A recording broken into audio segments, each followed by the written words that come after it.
We are a country that stands united in our effort to defeat a pandemic, to save lives, and to help each other make it to a better day. But yesterday, we were jolted from that common cause by the senseless violence and tragedy in Nova Scotia. A gunman claimed the lives of at least 18 people. Among them, a woman in uniform, whose job it is to protect lives even if it endangers her own. Constable Heidi Stevenson of the RCMP. Constable Stevenson died protecting others. She was answering the call of duty, something she had done every day when she went to work for 23 years. This happened in small towns. Portapique, Truro, Milford, and Enfield are places where people have deep roots, places where people know their neighbours and look out for one another. There, everyone knows a Mountie because they're everything from police officers to social workers to teen counsellors. Now these communities are in mourning, and Canada is in mourning with them. To the grandparent who lost a child, to the children who lost a parent, to the neighbour who lost a friend, we are so sorry for your loss. Such a tragedy should have never occurred. Violence of any kind has no place in Canada. We stand with you and we grieve with you, and you can count on our government's full support during this incredibly painful time. Yesterday, at least 18 people died following a shooting in Nova Scotia, throwing families and their loved ones with the sense of loss. To grandparents who lost a child, to neighbors who lost friends, to parents who lost loved ones, our thoughts and thoughts of all Canadians are with you. Such a tragedy should never have happened. Violence has no place in our country.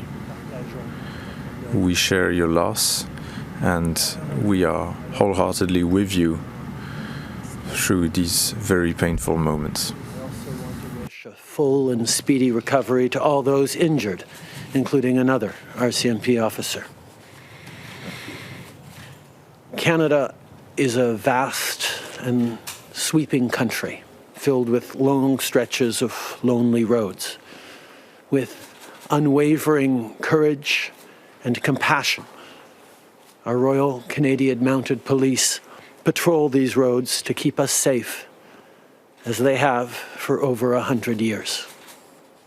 I know that from coast to coast to coast, the women and men who wear the red serge in service to Canada are grieving deeply the loss of one of their own and one of our best.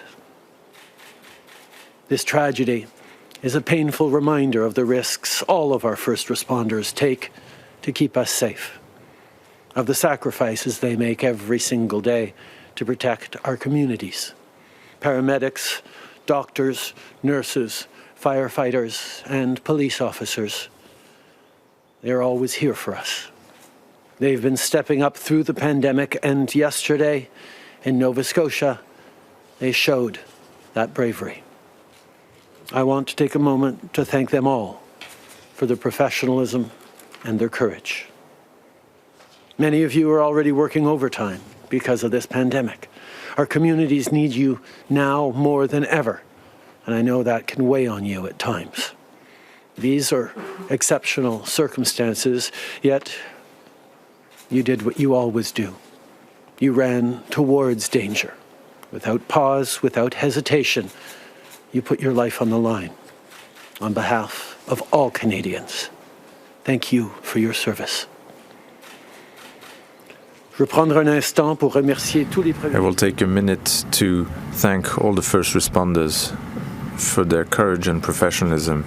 You already work very hard these days due to the pandemic. More than ever, we need you. And sometimes that responsibility is a heavy one to carry. In spite of exceptional circumstances, you did what you always do. You did not hesitate to risk your life to save others. So from all Canadians, thank you for your service.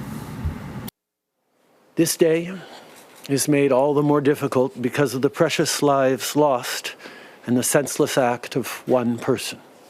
Just how could this happen? We may never know why. But we do know this. No one man's action can build a wall between us and a better day, no matter how evil, how thoughtless, or how destructive. Canadians are kind and generous. We are there for each other and we look out for one another. As families grieve the loss of a loved one, all Canadians are standing with them. The pandemic will prevent us from mourning together in person, but a vigil will be held virtually to celebrate the lives of the victims at 7 p.m. on Friday through the Facebook group Colchester Supporting Our Community. As we learn more about what happened yesterday, it's important that we come together to support communities. In the hours since the tragedy, I've spoken with Premier McNeil, RCMP Commissioner Lucky, Minister Blair, and many Nova Scotians, including our Nova Scotia caucus. We will continue to work together to see this through. I know that people have a lot of questions. This is an ongoing investigation, but I can assure you that the RCMP and local authorities will keep you updated. I want to ask the media to avoid mentioning the name and showing the picture of the person involved. Do not give him the gift of infamy. Let us instead focus all our intention and attention on the lives we lost and the families and friends who grieve. Even if the pandemic prevents us from mourning together in person, a virtual vigil will happen at 7 p.m. on the Facebook page Colchester Supporting Our Community. It will be a chance for us to celebrate the victims' lives and to be there for their families and loved ones. I hope that many of you will join us. Whereas we're still trying to understand what happened yesterday, we have to be there for one another. Since that tragedy, I have spoken with Premier McNeil, the RCMP Commissioner Brenda Lackey, and Bill Blair from Public Safety, as well as our Nova Scotian caucus, amongst others. We will continue working together on that file. I know that people have questions. The investigation is still ongoing, but I can assure you that the RCMP and the local authorities will keep you informed of the latest developments. I would also ask the media to not use the names or the photos of the perpetrator of this terrible act. Please don't do that for him. We should really focus on the victims and their loved ones as well. I want to close today by addressing all the kids in Nova Scotia and right across the country.